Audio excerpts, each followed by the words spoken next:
Queridos amigos e amigas, eis que estamos de volta em mais um estudo da obra Entre a Terra e o Céu. A obra Entre a Terra e o Céu é uma parceria entre o médium Chico Xavier e o espírito André Luiz. E no dia de hoje iremos examinar o capítulo 9, capítulo intitulado pelo autor espiritual de No Lar da Benção.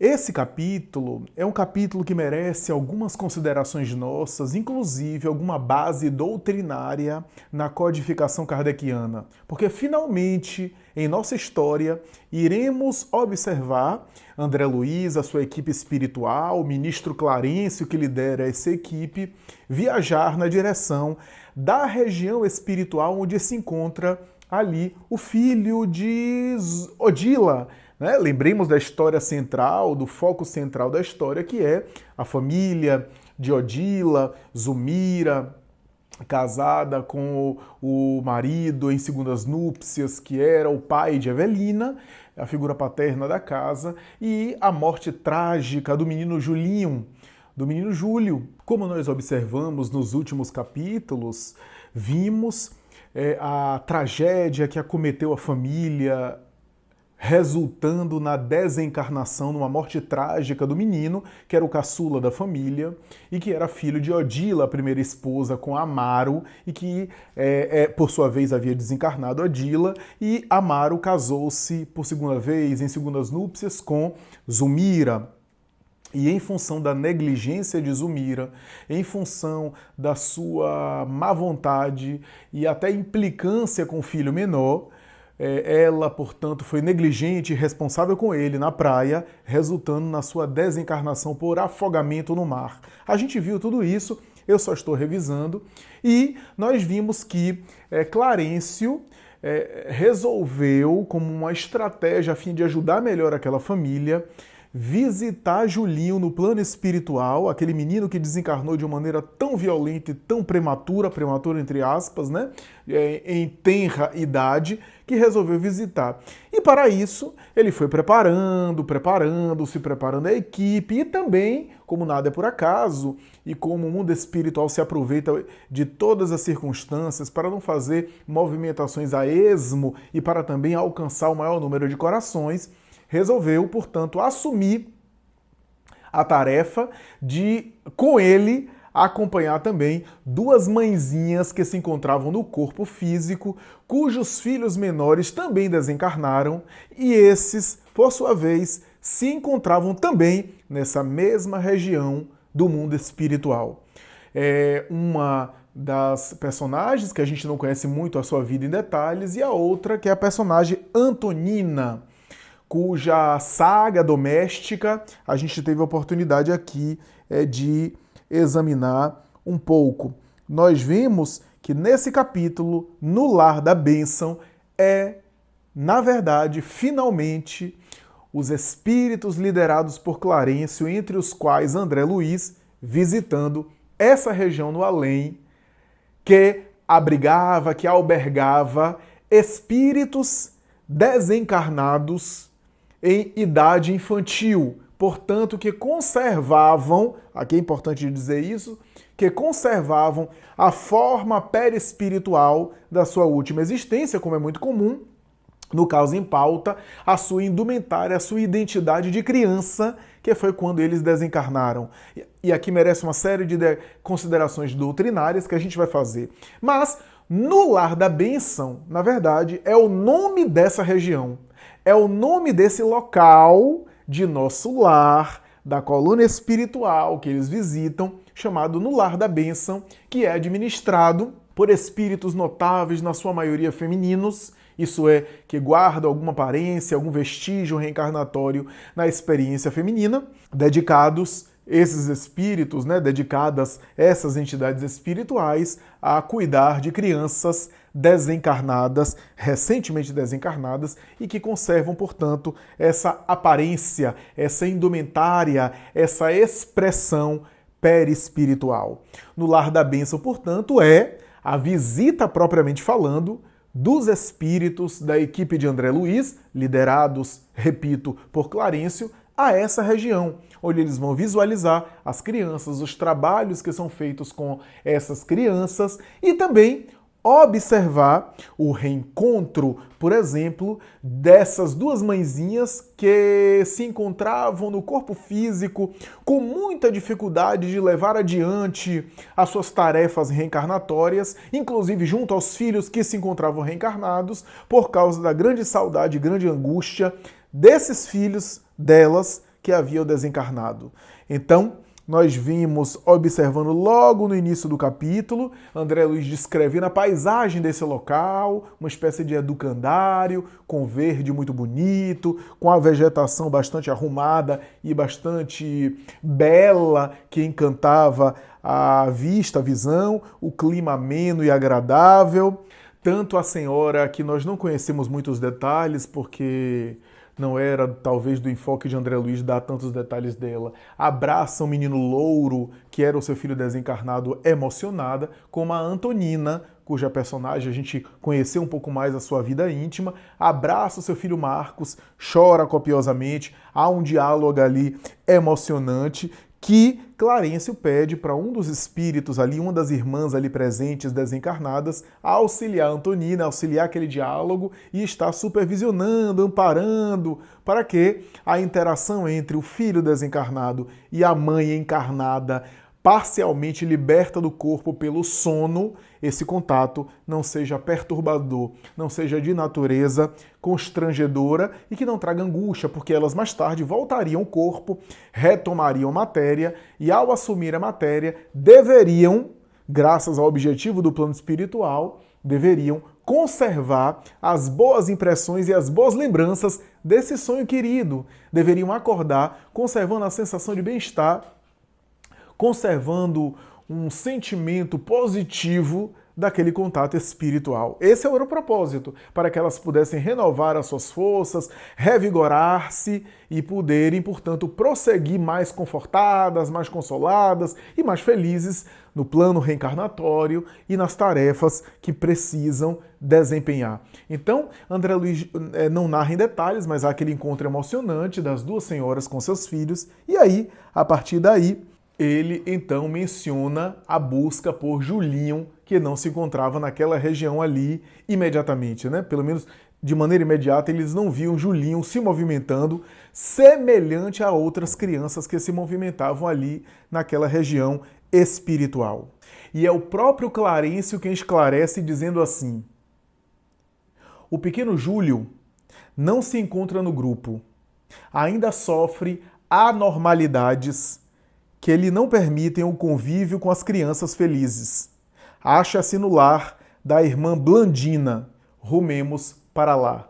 Ou seja, era uma região que havia lares. Lares nos quais essas crianças recém-desencarnadas eram cuidadas por verdadeiras mães espirituais ali. Eram dedicadas, portanto, para que, de alguma forma, aqueles espíritos não sofressem tanta violência psíquica. Afinal, na condição de crianças, estavam acostumadas a um lar, a uma figura materna. Então tudo isso é pensado pelo plano espiritual. Porque a maioria de nós, ao desencarnar, enfrenta dificuldades de adaptação no plano espiritual. E por isso as colônias, as regiões do mundo espiritual, a gente vai para aquelas regiões que são mais compatíveis com a nossa psicologia, cuja realidade exterior reflete um pouco das nossas afinidades internas, para que não haja choques, não haja violência. Então o espírito é levado para regiões com as quais se afiniza.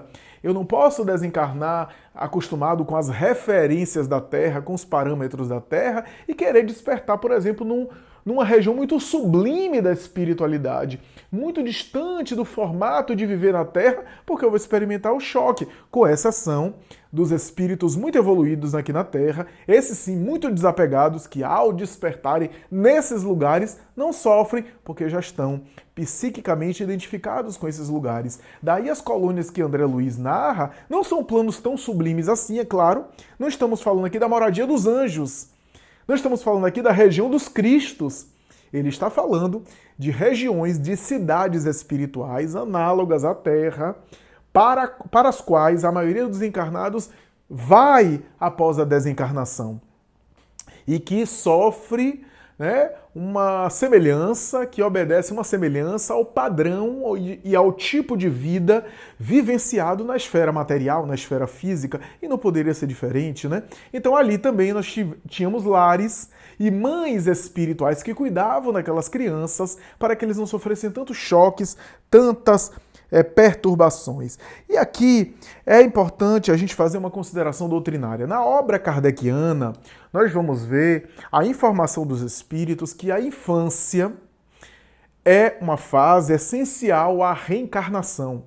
A infância é um período especial, específico e super necessário à reencarnação dos espíritos. Razão pela qual os próprios espíritos disseram que a infância muda de planeta onde o espírito vai reencarnar. Nos planos ou nos planetas onde há reencarnações e cujo a evolução moral, o nível espiritual é mais elevado, a infância obedece a outros critérios e a infância não tem, portanto, esse mesmo modo de funcionar aqui na Terra. Allan Kardec recebeu dos espíritos a informação segundo a qual a infância nos planos elevados, por exemplo, em Júpiter e em outros planetas, é muito mais curta.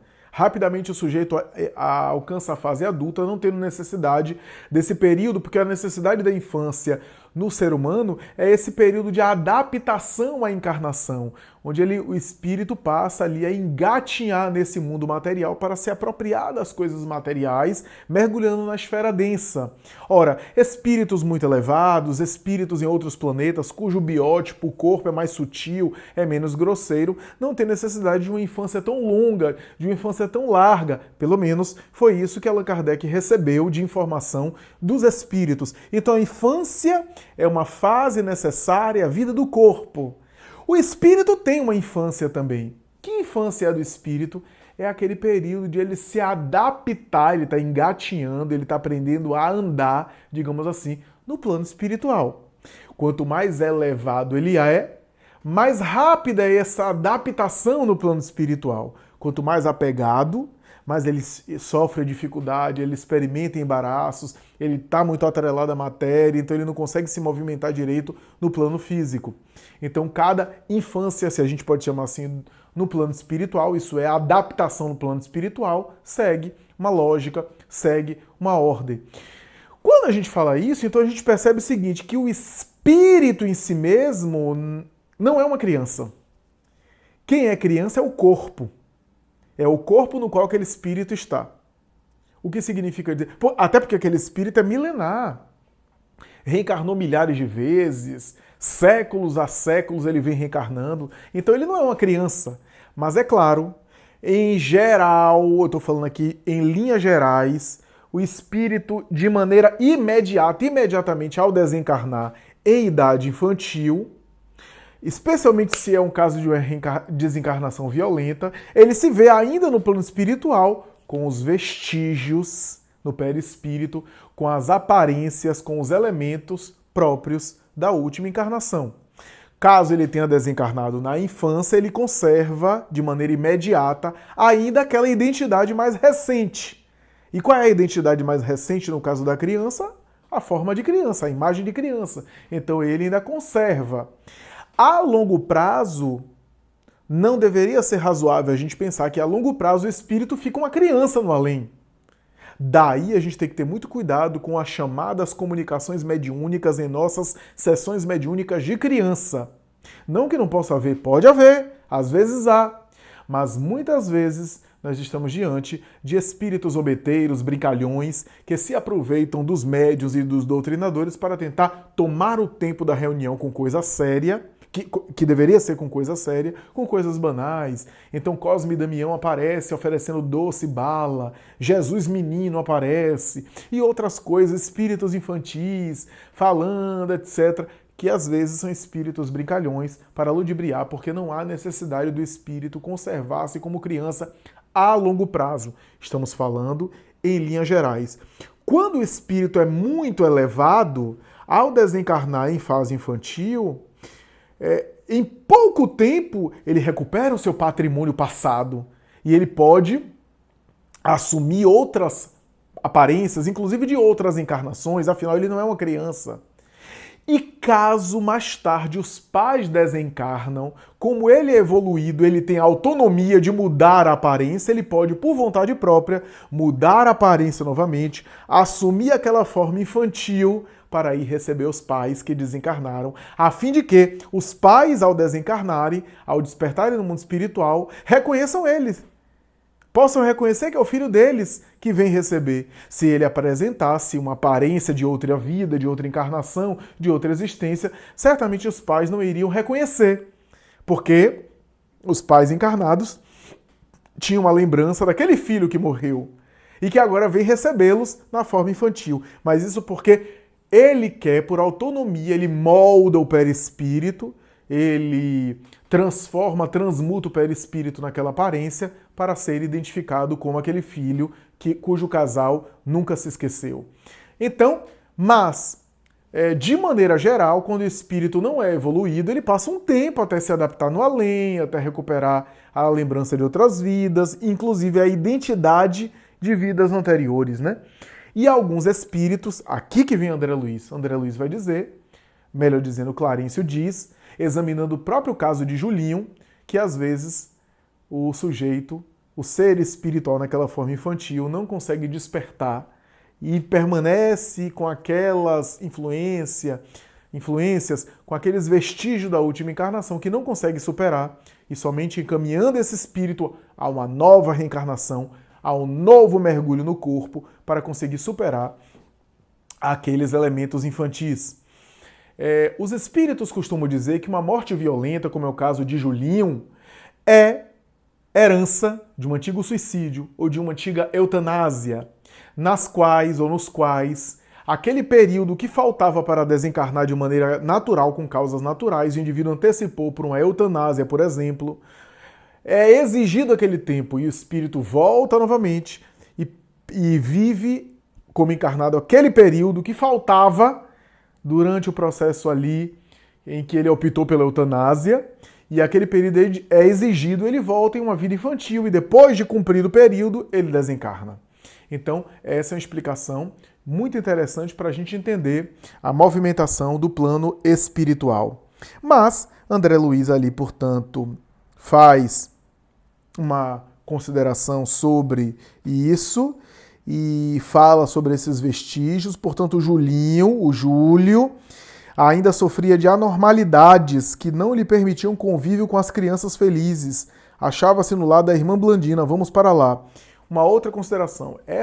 Isso é curiosidade, tá? A irmã Blandina aqui colocada é Meimei, o espírito Meimei, que foi na Terra companheira, mulher de Arnaldo Rocha, desencarnou muito cedo. Arnaldo Rocha se tornou amigo de Chico Xavier, que na verdade era vínculo de Chico Xavier de muitas encarnações passadas, à semelhança da própria Meimei, que também era um vínculo de Chico e um vínculo de Arnaldo, que remontavam ali vários séculos.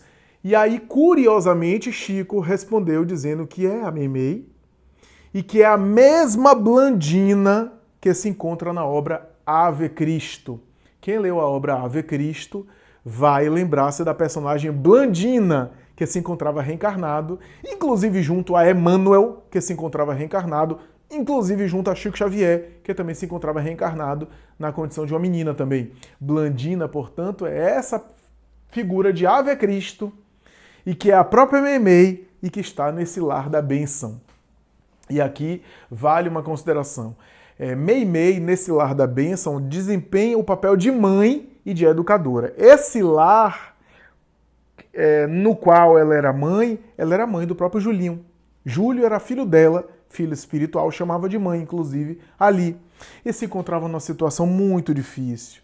Limitado, depauperado, preso a um leito, quase não se movimentava para sair, até saiu, né? André Luiz então diz, melhor dizendo, Blandina diz, e André Luiz anota, nosso Júlio até hoje ainda não se refez completamente, ainda grita sob pesadelos, a reminiscência e o vínculo com a matéria, né? Ainda grita sob pesadelos inquietantes, como se estivesse ainda a sofrer sob as águas, ou seja, foi traumático para o espírito, e ele ainda lembrava e de vez em quando tinha pesadelo sendo afogado, né? Ou melhor, se afogando nas águas. Chama pelo pai constantemente, apesar de parecer mais receptivo ao nosso carinho.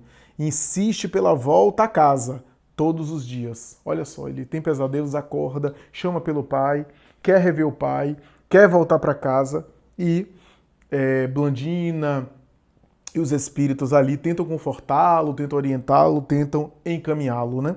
E aí há passes magnéticos, tudo aquilo o auxílio vibratório, mas a Blandina deixa claro que isso não é suficiente para ajudar o Júlio, que ele está muito arraigado, que ele tem muita impregnação daquela forma material, ele não vai conseguir se desvencilhar dela, senão em uma próxima encarnação, senão mergulhando na carne novamente, vivendo a experiência novamente no corpo para ir se desvencilhando daqueles vínculos com a carne, com a matéria, o apego demasiado, o apego à sua identidade que ele não conseguia superar.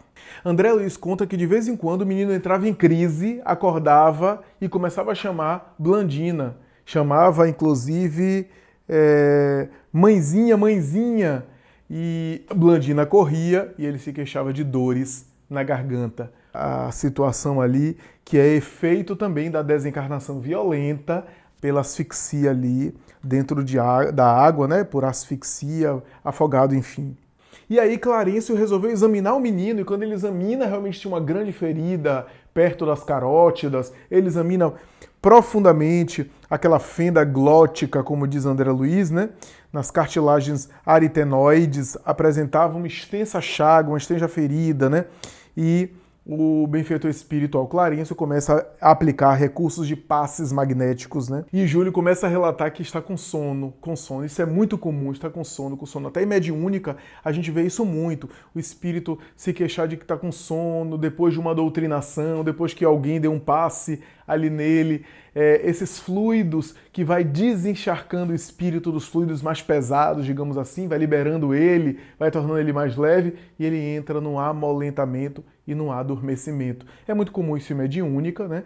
E o adormecimento é muito bom porque o espírito adormece, depois desperta melhor, depois daquele diálogo com o doutrinador, ele desperta com aquelas ideias, né? Sensibilizando o seu mundo íntimo, né? Então, aqui me parece que o caso é semelhante, porque Clarencio está transmitindo ali forças revigoradoras, né?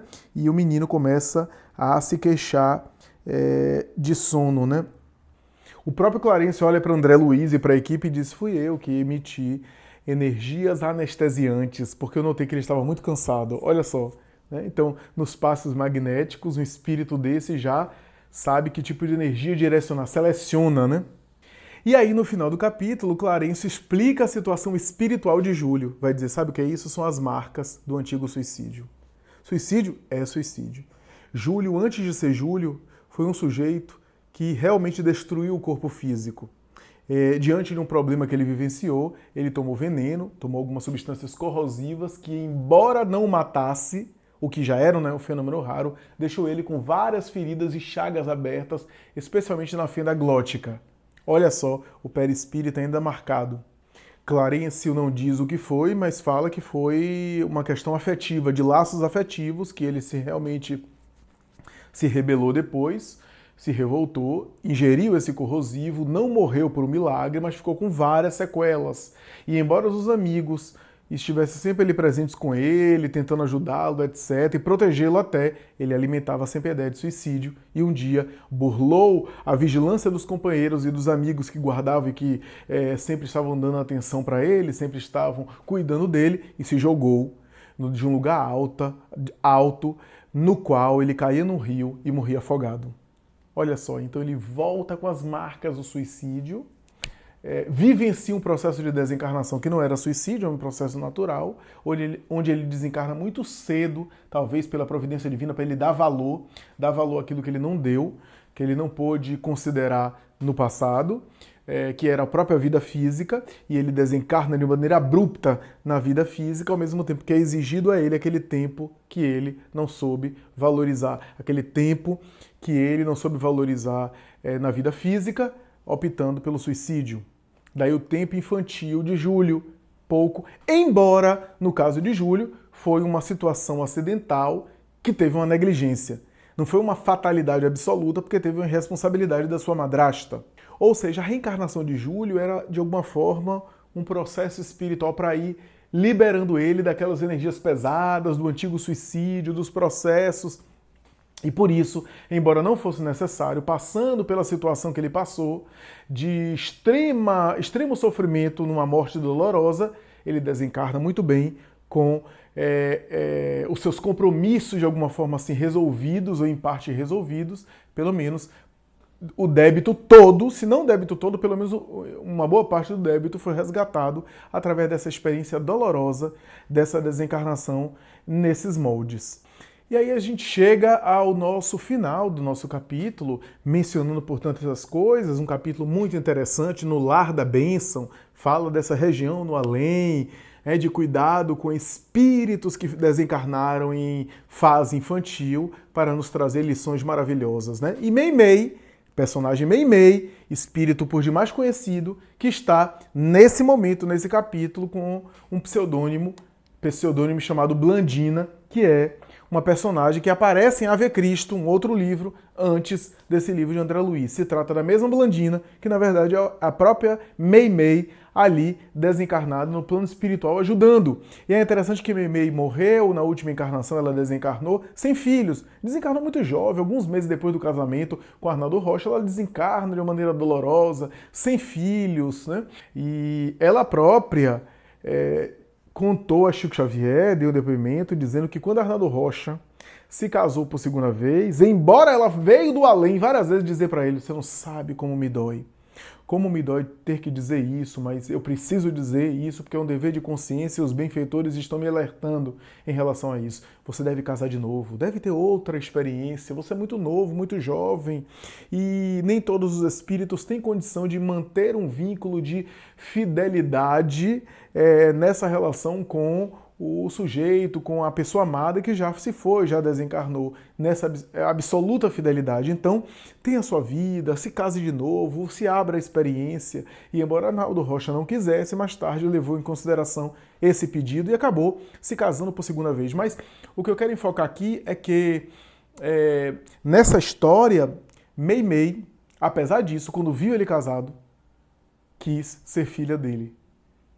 Se adiantou para tentar ser filha dele, e Emmanuel chamou ela e disse assim, olha, os seus objetivos são por ciúme e por estar no meio do casal, reencarnada agora como filha.